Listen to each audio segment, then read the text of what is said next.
प्रश्नों के उत्तर भी मिलते हैं। जैसे गौतम जी ने लिखा, न हवाओं के तेज में, न पेड़ की छांव में, न पर्वतों की ऊंचाई में, न फूलों की खुशबू में, कहाँ हो तुम।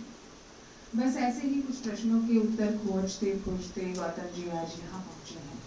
अपनी पुस्तक पर डॉक्टर सुमित शर्मा, जो शासन सचिव सामाजिक न्याय और अधिकारिता विभाग के रहे हैं, उन्होंने इसके ऊपर टिप्पणी की है। काठमांडू के विनोद भंडारी जी ने इसके ऊपर लिखा है और अयोध्या के कवि, लेखक और सामाजिक कार्यकर्ता यतीन्द्र मिश्र जी ने भी इसके ऊपर लिखा है। और महात्मा गांधी के प्रपौत्र जो हैं, उन्होंने भी इसके ऊपर अपनी टिप्पणी दी है। इसके साथ साथ इसके ऊपर टिप्पणी है हमारे जोधपुर की ही डॉक्टर प्रगति गुप्ता जी की। इसके लिए गौतम जी बहुत बधाई के पात्र हैं।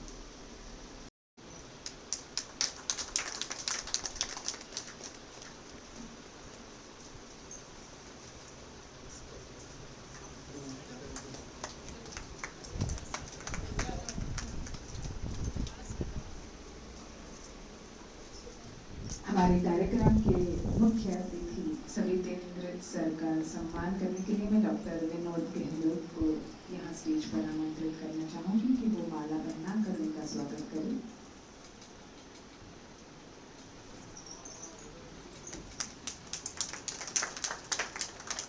ये हमारा सौभाग्य होता है कि हमें इस तरह के पल। विनोद गहलोत जी हमारे साथ उपस्थित हैं।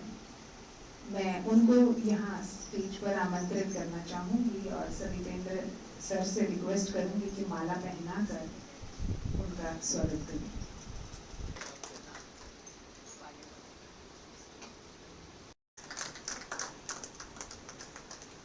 अब रेणु वर्मा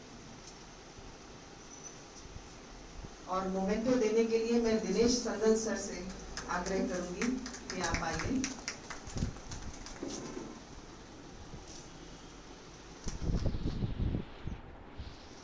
मन के उद्गार यहाँ प्रकट करने के लिए उपस्थित हुए हैं और इनकी मन की इच्छा है कि ये गौतम जी को अपनी तरफ से कुछ भेंट करना चाहेंगे। तो मैं उन्हें यहाँ ललित जी को स्टेज पर आमंत्रित करना चाहूँगी कि ये जो भी अपनी भावनाएं लेकर आए हैं उसे सबके सामने प्रकट करें।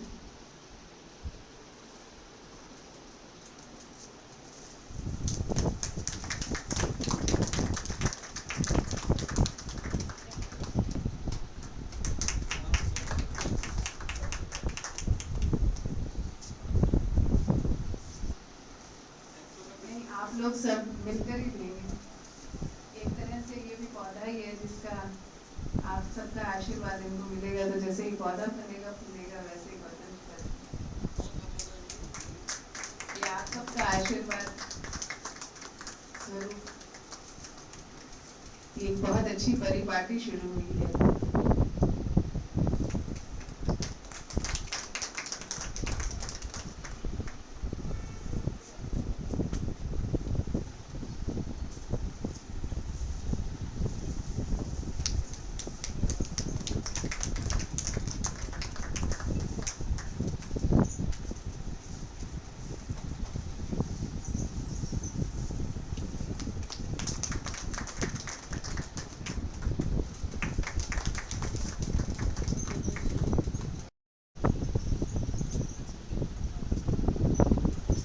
कार्यक्रम के संयोजक अवाजद हसन काजी साहब, जो साहित्यकार और समीक्षक हैं, उनको मैं यहाँ स्टेज पर बुलाना चाहूँगी।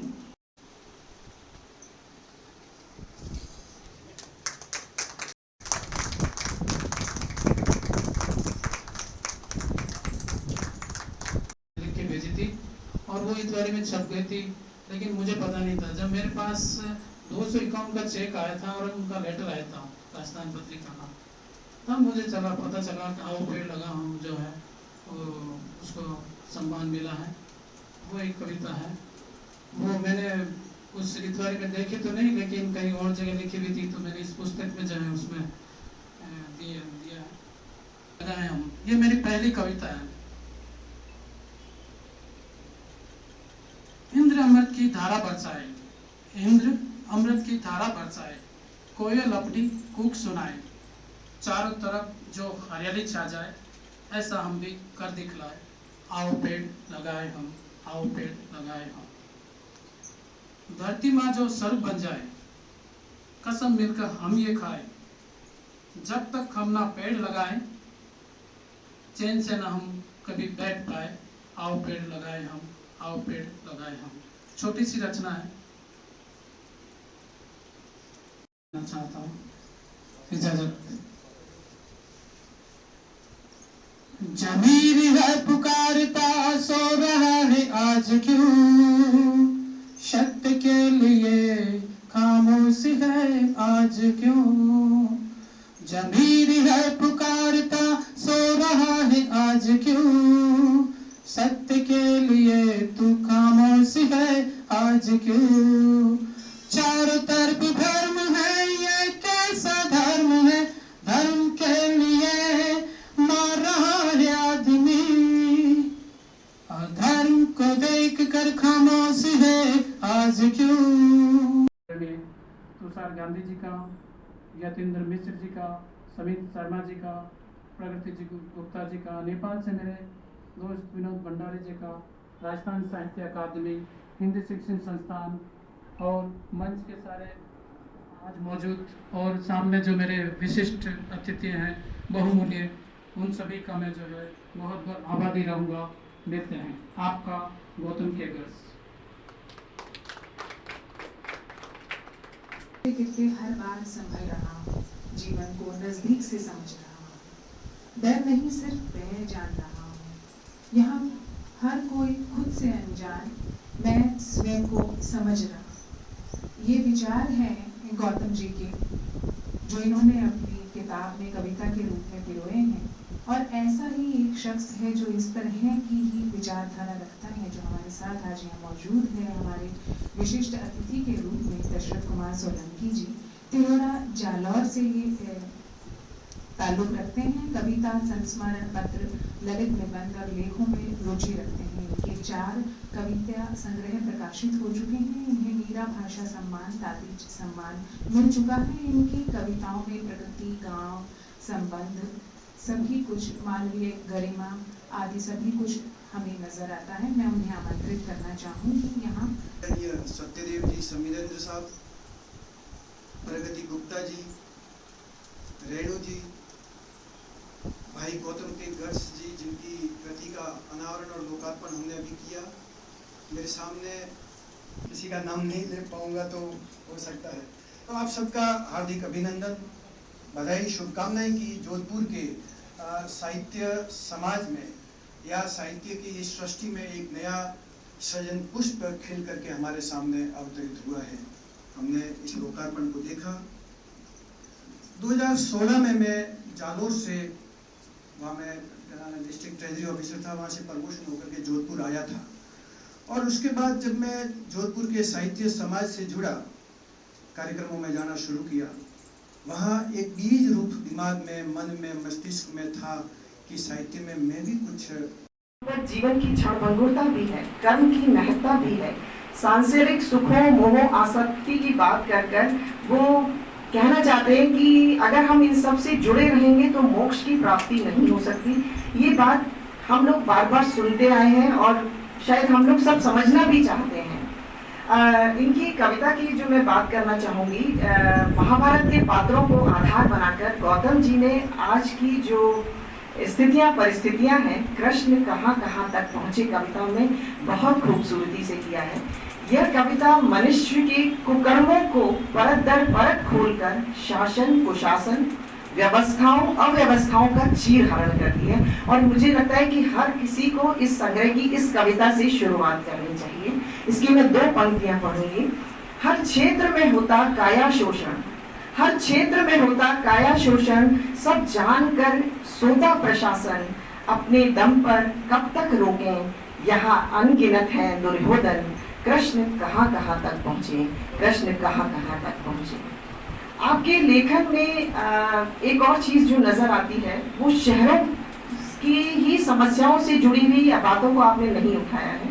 अपने गांव के जो सूनापन है, गांव के अंदर जो सूखापन है या सूनापन है, आप उस पर भी बात करते हैं। आप बारिश की बूंदों में जीवन को तलाश करते हैं, आप जीवन दर्शन की तलाश करते हैं बारिश की बूंदों में। इससे खूबसूरत क्या बात हो सकती है कि जब हम प्रकृति से जोड़कर जीवन को देखने लगे।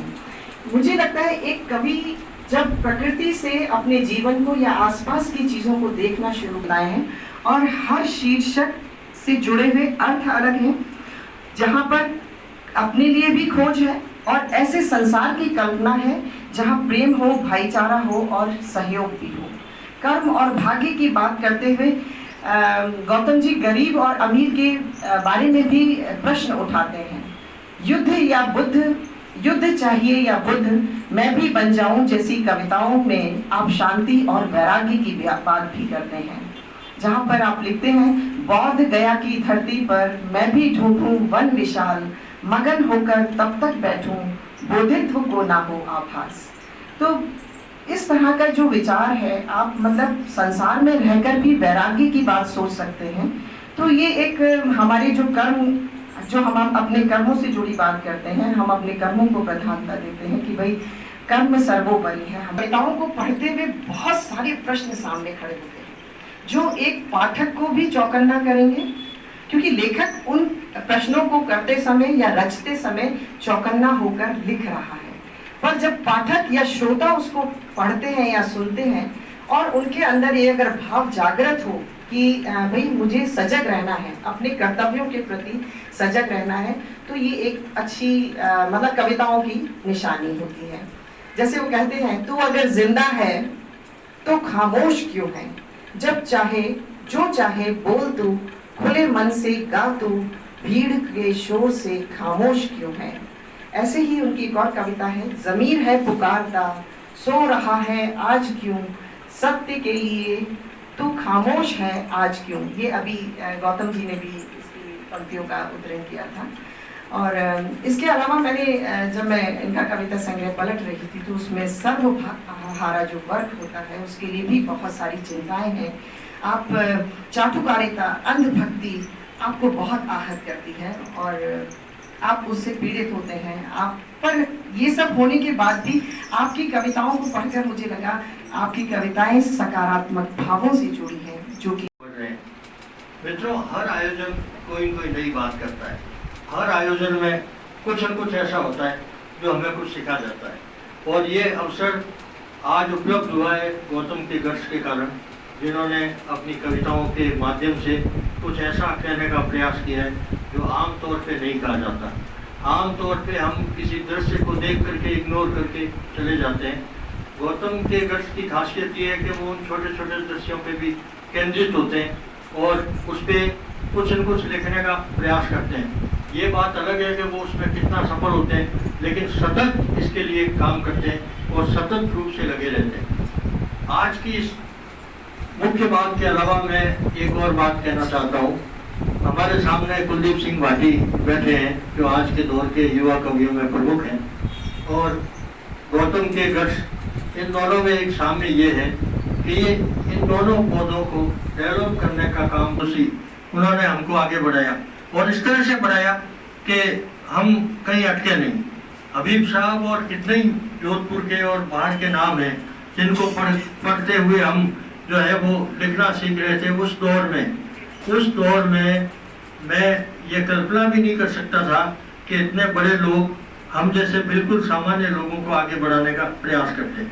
आज अगर दशरथ जी ये काम कर रहे हैं तो ये बहुत बड़ी बात है। जोधपुर का एक बहुत उल्लेखनीय युवा कवि सूर्य प्रकाश वर्मा, आज वो नहीं है, लेकिन आप उस कवि के तेवर देखिए। इन सब लोगों को देख के, जैसे ये नीलम स्वयं सिद्धा है, ये इनके छंद का ज्ञान देखिए, छंद का अभूतपूर्व इनकी प्रस्तुति, उसकी गणना, तो ये सब चीजें हमें जोधपुर के साहित्यिक परिदृश्य के प्रति बहुत आश्वस्त करती है। और इस आश्वासन को थोड़ा और बल दिया है गौतम के गर्ष ने, जिन्होंने, मैं इनकी किताब के ऊपर महात्मा गांधी के प्रपौत्र की टिप्पणी है, या समित शर्मा जी, डॉक्टर समित शर्मा IAS, उनकी या कुछ और बड़े लोगों की टिप्पणियाँ हैं। इन सब टिप्पणियों के अलावा इन सबको मैंने पढ़ लिया। इन सब के अलावा मैंने इनकी कविताओं के अंदर कुछ तलाश करने की कोशिश की, तो मुझे लगा कि गौतम के गट्स बहुत कुछ खोजने के लिए निकल पड़े, बहुत कुछ तलाश रहे। मित्रों, इस दुनिया ने जब से ये मानव सभ्यता का प्रादुर्भाव हुआ, कितनी चीजें खोज ली गई, अनंत, इतनी सारी खोजें हो चुकी हैं जिन्हें हम एक बात को काउंट नहीं कर सकते। लेकिन ये भी सत्य है कि अब तक इस संसार में इससे भी ज्यादा अज्ञात है जिसको मानव सभ्यता खोज नहीं पाई है। और ये कोई एक व्यक्ति नहीं करता है, ये बहुत बड़े स्तर पे होता है। हजारों हजार लोग कुछ खोजते रहते हैं। सम्मानीय मंच और सभी श्रोताओं, सबसे पहले तो मैं इस्माइल वर्ल्ड पीस फाउंडेशन और हम ख्याल को दिल की गहराइयों से मुबारकबाद दूँ कि इन्होंने इसका आयोजन किया। गौतम के गट्स की किताब का विमोचन का कार्यक्रम रखा। आपने संग्रह की कविताओं के बारे में पर्चा सुना, ख्यालात सुने, अच्छा लगा। ज़्यादा कुछ कहने के लिए मेरे लिए छोड़ा भी नहीं इन्होंने, लेकिन मैं एक बात जरूर कहूँगा, वो ये शुभ संकेत है गौतम के लिए कि इन्होंने अपनी पहली ही स्थिति में, इस काव्य संकलन में वो तेवर दिखाए हैं अलग अलग विषयों को लेके, डिफरेंट सब्जेक्ट्स को लेके, कि आगे इनसे उम्मीद बनती, इनसे बरोबर उम्मीद बनती है। जैसे मुझे यहाँ नए लोग भी दिखाई दे रहे हैं, बहुत पुराने तो है ही। डिम्पल यहाँ बैठी हुई है, उपन्यासकारा है, उससे उम्मीद जागी है, वो अच्छा लिखेंगी और आगे उपन्यास देंगी। उपन्यास, इसको अंडरलाइन किया जाए, उपन्यास। इसके साथ ही मैं देख रहा हूँ कुलदीप सिंह भाटी भी हैं, जिन्होंने अपने तेवर बताने शुरू कर दिए हैं कि हमें आना है सामने। इसी तरह मैं एक नई चीज ये भी देख रहा हूँ इस कार्यक्रम में, थोड़े हैं लेकिन बहुत ही योग्य पर्सन भी यहाँ पे, इससे कोई फर्क नहीं पड़ता, नौकरी से कोई फर्क नहीं पड़ता है, फिर भी अच्छे लोग हैं। तो मैं ये कहना चाहूँगा कि जो किताब छापता है आदमी, वो यहाँ मौजूद है, और जो बेचता है, उसको हम तक पहुँचाता है, वो भी यहाँ मौजूद है, ललित जी के रूप में और विनोद जी के रूप में। और एक बात जो किसी ने नहीं कही, वो मैं कहता हूँ कि इस किताब को सजाने में, इसके कवर को लाने में, इसकी पेंटिंग को लाने में टीकम जी मेरे सामने हैं। आए टीकम जी, ये भी देखो, टीकम जी का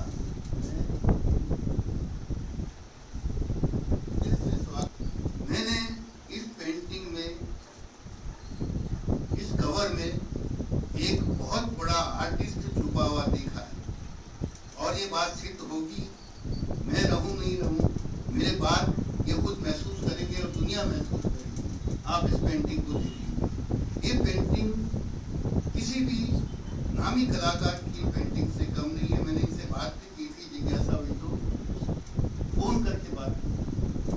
मैं छोटी जगह रहता हूँ, छोटी जगह रहने वाले ही बड़े होते हैं ज़्यादातर, तो मैंने दिल की गहराइयों से मुबारकबाद देता हूँ। और आप लोग यहाँ पधारे, उसका भी मैं शुक्रिया अदा करता हूँ। एक बात मेरे ज़हन में आती है, मैं शेयर कहूँ या नहीं कहूँ, संकोच के साथ कर रहा हूँ कि अध्यक्ष पद मैंने समझा था कि जो लोग रिटायर हो चुके हैं लेखन से या चुक चुके हैं, उनको दिया जाता है। लेकिन जब वो ये आए घर पे और देखा कि तो पट्टा काम कर रहा है, कुछ लिख भी रहा है उर्दू हिंदी में, तो शायद ये मित्र टूट गया होगा। तो मैं ये चाहता हूँ कि अध्यक्ष नहीं बनूं, ये धारणा बनी हुई। ज़्यादातर वही लोग इस पे अध्यक्ष पद के लिए आते हैं जो रिटायर हो चुके लेखन